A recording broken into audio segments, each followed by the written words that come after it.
Be'ezras Hashem. Be'ezras Hashem. Today's daf is Masechta Bava Basra Daf Mem Beis. And we're going to begin from Mem Aleph Amid Beis, about five lines from the bottom. So here we go. We know again that if you're a muhsak in a field and you're living there 3 years, you don't have to keep the purchase agreement that you bought the house, or you bought the property after 3 years, because we assume that if you were living there 3 years and nobody said anything, then you must have really bought the property. And therefore it's a chazaka. That's it. It's a chazaka and it's yours. Now, the Gemara talks about a case, shloisha lakuchas mitzdarfin. You have three purchasers, they all combine to make one chazaka. What does that mean?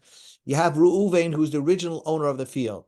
Ostensibly, he sold it to Shimon, and Shimon was on the field for a year. He sold it to Levi, and Levi was on the field for a year, and he sold it to Yehuda. Comes along Reuven to Yehuda and says, "Get off my field.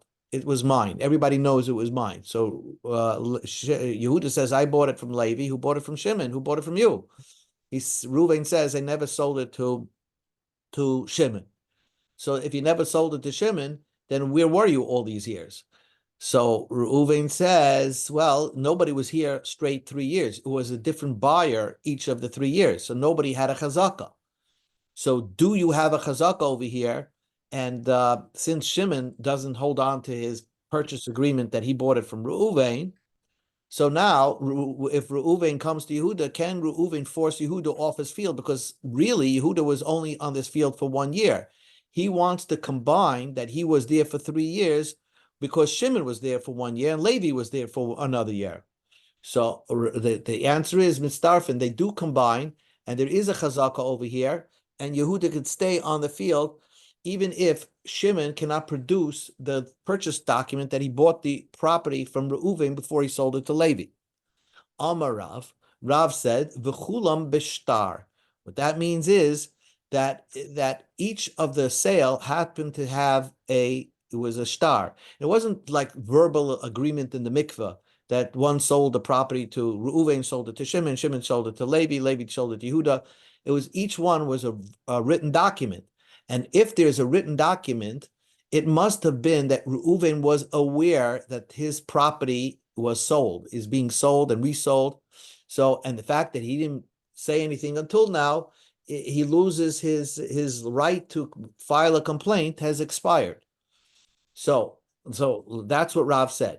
So Lememra, let us understand. The Sova Rav holds shtar. If you write a document, if you write up a document, Islay Kala, everybody hears about it. You know, if you write a formal contract, then everybody is expected to hear, you know, so and so is buying this and this land. But be'edim, if you're doing it privately amongst witnesses, less lehu kala, then there is no. It's not so known that the property has been sold. So that's what Rav is trying to say. But Rav said like this: a guy has a field and he sells it in front of Adam to somebody else, and he gave him title insurance. He said to the guy who he sold it to, if anybody takes away this field from you, then you could come back to me and I will reimburse you with any of my fields that I have. And even if I sold any of the other fields that I had, you could come collect from those fields. So goive mishabadim. If in case this happened and his field was confiscated, the one that purchased it can even go after properties that the moicher, the seller, had and sold after he bought his property. So he can go after lien properties. Wait a second. The person that bought the property from the moicher, how would he have known that the moicher gave title insurance to the seller gave title insurance to another property that he had? So obviously, even if it's with Adam, the purchaser of these nechasim mishubadim should know that the moicher gave title insurance to somebody, and so we see from here that even when a contract is happen, not no contract, if a sale happens just with witnesses, that's enough to make it public that the buyer of any property should beware. And Rav only said only if a sale happens with a star with a written document, then it becomes well known. If it only happens with witnesses, then the transaction is not well known.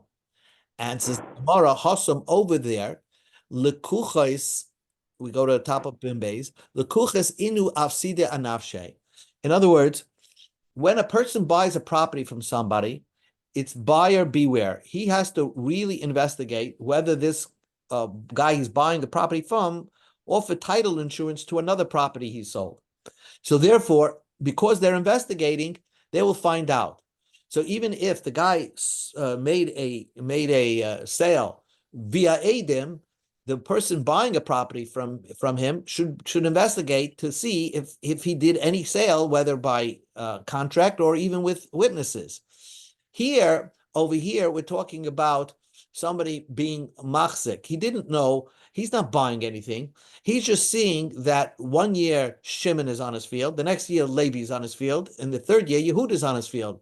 So he had no reason to investigate it. All he knows is that there was not one person there straight 3 years. So therefore, he didn't make a macha. He didn't see anybody there. He didn't file a complaint. So therefore, we don't fault him for not knowing that the property was being sold 1 year after another, because if those properties were being sold without a written document, then it's not his fault, the Ma'ara, it's not his fault that he never heard about it. So now the Gemara says like this. We learned that if you buy a property from somebody, if someone bought a property from somebody and he got title insurance from the seller, he has even if he bought the property via Adim, just witnesses, it was like a verbal witness transaction, then he could still collect on his insurance, even from Nuchasim Mishubadim, from properties of the seller. So the Gemara says that's what Rav said. Umi Amar Rav Hachi, did Rav say such a thing? But now we learned in the Mishnah, Hamalvis Chaver b'shtar, someone who lends his friend with a star, Goyvem Nuchasim Mishubadim. If you lend your friend with a star, then you lend him money and he can't collect, and you can't collect, then you can go after his property, even property that he sold. Ayadei Edim, but if the loan happened not in a written document, then you can only collect from property, freestanding property that the borrower still has, because once the borrower sells it to somebody else, the buyer that bought the property can say, "I didn't know there was a loan outstanding." How would he know? Because the loan happened through an Edim. So we see that Edim, the Mishnah clearly says that things done through Edim are not well known, and therefore we can't fault a buyer not knowing that there was a loan outstanding because it wasn't written down. So Rav said things that happen through Edim become well known. So the Gemara says, are you going to tell me Rav Tano Upalik? Rav can argue on this Mishnah, but it's not true. Rav Ushmul the Amri Tavayu, both Rav and Shmuel say, Milva al Peh, if a person made a verbal loan, you can't collect from Nechasim Mishubadim, from properties that were sold. You can only collect from freestanding property that the borrower has. But if the borrower sold the property, since the loan happened verbally, so then you can't collect. You can't foreclose on property that he sold. So we see Rav himself says that things happening verbally are not well known. So and here Rav said in the beginning of the page, Rav said Hamoicher, if you sell a field with Edim, you could collect, the buyer could collect from Muchasim Mishubadim. He could collect in case his property is taken away. He could be collecting from Nechasim Mishubadim. Answers the Gemara, Milba Azvina Karamas. You're questioning a loan versus a purchase. Milva, when a person lends a loan to somebody. So when a borrower is trying to sell a property, he doesn't want anybody to know that he has a loan outstanding. So because if people know that he's selling the property because he has a loan outstanding, they're not going to offer him enough, his the full worth of his property. So ki Yosef, when he's trying to make the loan, bitzina Yosef. So when he's making this loan, he makes it very privately. Because when he wants to sell his property to pay for the loan, he doesn't want anybody to know that he has a loan outstanding. So the purchaser who buys the property, we can't fault him for not knowing that there's a loan outstanding, because the borrower himself of that loan does not want the guy who's buying his land knowing that he has a loan outstanding. Zvine, but if you're a purchaser of a property from somebody, whoever is selling that property to you, he's doing it publicly. He's advertising in all the papers that he's selling a property. So if you're the purchaser of that property, you have to investigate whether the guy who's selling you that property does not have any other outstanding obligations. Let's say he offered title insurance to somebody. So therefore it's well known. The guy wants everybody to know that he's selling a property. So it's up to the buyer to investigate why he's selling the property and to figure out if he offered title insurance to anybody else. Therefore, in that case, Rav said that even if it was done with Eidim, there is considered to be well known and publicized. Now we switch gears to something else. Tanur Rabbanan, the rabbis taught. Achla av shona. Let's say the father sat on a piece of land for a year, va'ben shtayim, and then the second 2 years of the chazaka, it was the son who sat on the land. Ha'av shtayim va'ben shona. If the father sat on the land for 2 years and the son sat on the land for 1 year. Ha'av shona va'ben shona. If the father sat on the land for a year and the son sat on the land for a year, and then the son resold it to another else. V'lakeach shona. So now the original owner of that land wants to file a complaint. Well, you have basically 2 or 3 different people that were sitting on this land during the 3 years. It's a chazaka, and the person who original owner of that property cannot file any complaint because it's a chazaka. So the son selling it to a lokeach, to a purchaser. Remember, this brisa teaches you the lekeach is like kola, that when the purchaser bought it from the son who inherited, let's say, from his father, everybody knows that this transaction occurred, and therefore, if the ma'arer did not file a complaint, so then we have 1, 2, 3 years that he could have filed a complaint and did not, and he knows that people were in his property. So we fault him for not filing a complaint, and therefore his time to file a complaint expires. So we see from here that if a transaction happens, a purchase happens, everybody knows about it. Uraminhu, I'll ask you a contradiction. We learned in the brisa, another brisa. Let's say a guy is sitting on a property for 3 years. One guy is sitting on the property for 3 years, but the person who's supposed to do the complaint changed hands. So achla, if you eat your 3 years, bifnei av shana, in front of the father 1 year, ufnei ben shtayim, in front of the son 2 years. So the owner of the property, the one that could potentially file the complaint, is 2 different people. It's either the father or the son, but you didn't stay in front, you didn't do a chazaka in front of them for 3 years. Or bifnei av shtayim, or bifnei ben shana. If you were in front of the father for 2 years, in front of the son for a year, right? So bifnei, so that is, the Bryce is going to say that's called a chazaka. Because father and son, everybody knows that that they're one of the same. But let's say you're sitting on a property for 3 years. One of the years, the father could have filed the complaint. Then the father died. And then it was in front of the son.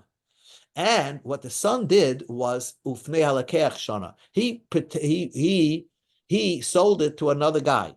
So this lekeach could have now the question is, who can file? Is that considered a chazaka? Harei zu chazaka, that's a chazaka, because the lekeach, the son, really, the son, by selling it to the lekeach, it could happen in private, and therefore nobody protested. So he was not. You don't expect the guy sitting on the property to hold on to his document forever. So if he doesn't, he can establish a chazaka. It's only when a protest happens that's when we fault him, the guy sitting on the property, for not holding on to his document. If what you said was true, whenever a transaction happens, everybody knows about it. So the guy sitting on the property should have heard about that the son is selling it to another purchaser. The property that you're sitting on, he's selling to somebody else. So it must be that the son must think that the property still belongs to him. So isn't that a protest?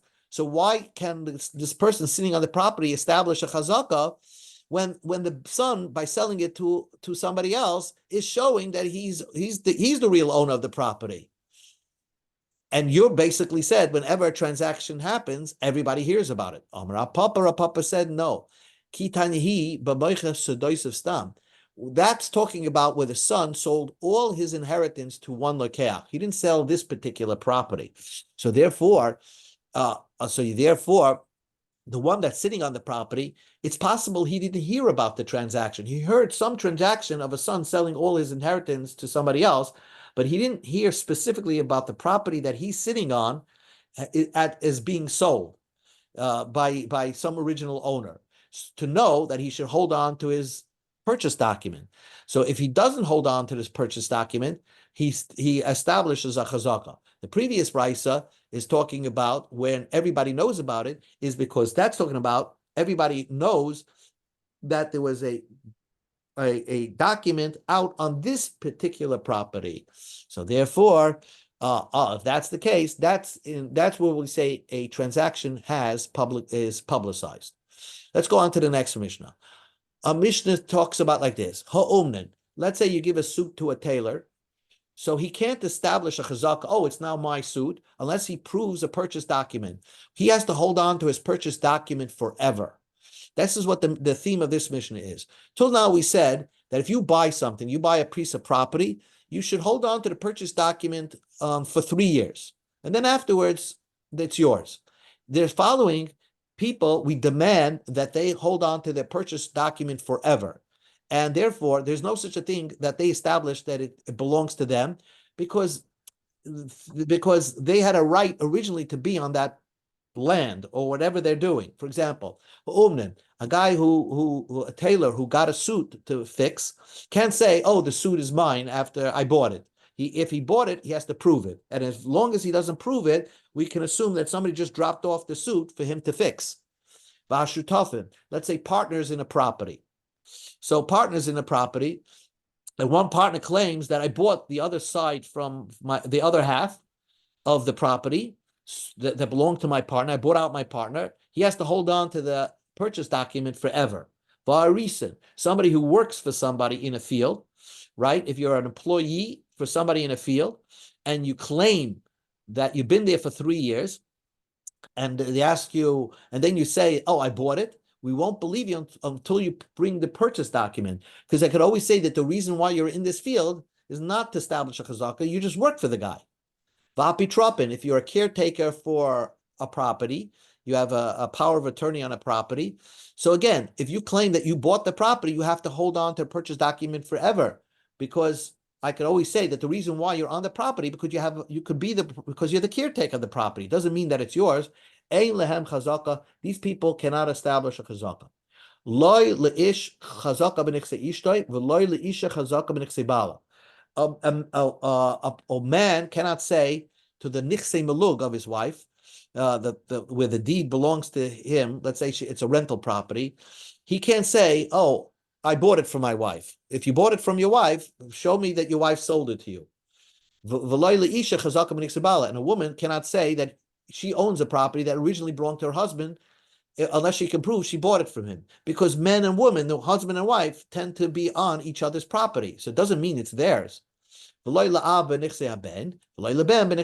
son, a father in the possessions of his son, and not a son in the possessions of his father. Because again, the people who are found in somebody else's property and they have reason to be there cannot establish a chazaka. They cannot say, I bought it from that person. Where's your document? I lost it. Can't ever establish chazaka. You must be holding on to the document forever, because I can always say that the reason why you're on that property is because you're related to the person that owned the property. Now, the Mishnah concludes, this entire discussion of holding on to a property for 3 years to establish that it's yours is b'machzik. If you bought it from somebody and 3 years pass, you can get rid of your purchase document. It's yours, but it's only after 3 years pass. Avol benoisin matana. If someone gave you a gift, or two brothers split an inheritance, somebody who takes over the possessions belonging to a convert who has no relatives. So there, you don't have to wait 3 years to establish that it's yours. Noal v'goda parts. If you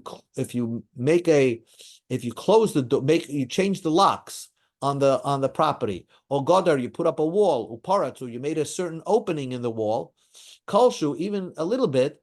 So you sowed ownership by doing some work on the property. Hareza chazaka, then becomes a chazaka right away. Chazaka right away. So there, it's by a gift, by inheritance, or you're taking something that was hefker. Then you could establish a chazaka not after 3 years, but even before 3 years, as soon as you start showing that you're doing work on the property. Now we go to Amid Beis. Avua de Shmuel Tani. Avua de Shmuel learned in our Mishnah that shutif, if you're a partner, ein loy chazaka, you cannot establish a chazaka. You must hold on to the purchase document forever.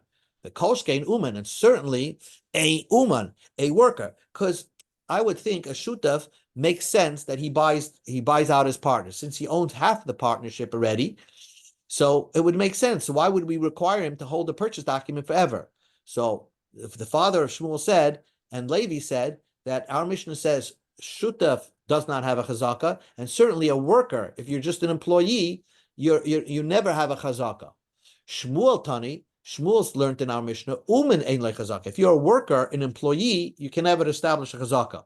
Ava shutif, but if you're a one-time partner in the field, yesh loy chazaka. You could establish a chazaka after 3 years, and you don't have to hold on to the purchase document, because it could make sense. You were a partner, you owned half the field, and now you bought the whole thing off your partner, and for 3 years you held on to the purchase document, and now you've been here 3 years, the other partner never showed up, so then you can get rid of the purchase document because it now becomes your field.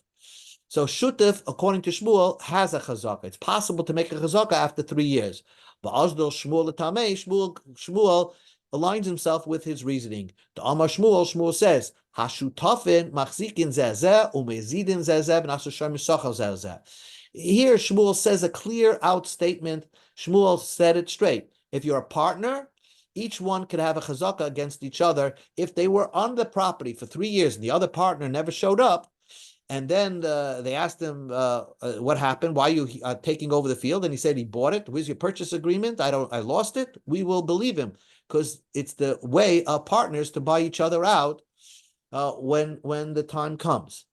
So that's what Shmuel said. Ramilei Rab Abba Rab Yehuda b'marta debei Rab Chazakai. Rab Abba asked a contradiction to Rab Yehuda, and he was in the olive press of Rav Zakkai when he asked this question. So they were working and learning at the same time. They were in an olive press, and Rav Abba asked the question to Rav Yehuda. Rav Yehuda is the star Talmud student of Shmuel. Umi Amar Shmuel, did Shmuel actually say shutef yesh le chazaka? A former partner in a property could establish a chazaka after 3 years. V'hama Shmuel, but didn't Shmuel say shutef, a partner, ki yored rishus dami? A partner is like somebody who the reason why he's on the field is because he's like a worker.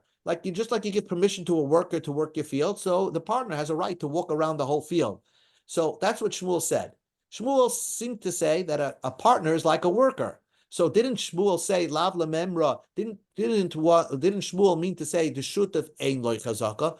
The shutaf does not establish a chazaka. So the Gemara says, so you see that shutaf cannot establish chazaka. Like a worker cannot establish, a former employee cannot have a chazaka. Shutaf can also not have a chazaka. Answers the Gemara, not like kasha. It's not so difficult. Ha denachas lekule, ha denachas lepalge. Amila lahaigisa, amila lahaigisa. You could separate it. It depends. If the partner takes over the whole property, so you can say each in this way, but let's say it one way. If the partner is walking around the whole property for 3 years, then we could assume that he bought the other partner out. When did Shmuel say that a partner cannot establish a chazaka? If the partner just was sitting on one part of the property for 3 years, the best part of the property for 3 years. Well, who sits on the best part of the property for 3 years and say, oh, that's mine? The other one said, the other partner says, we never split it. So then we shutaf will have to prove that the split happened that way. And if not that, we won't believe him.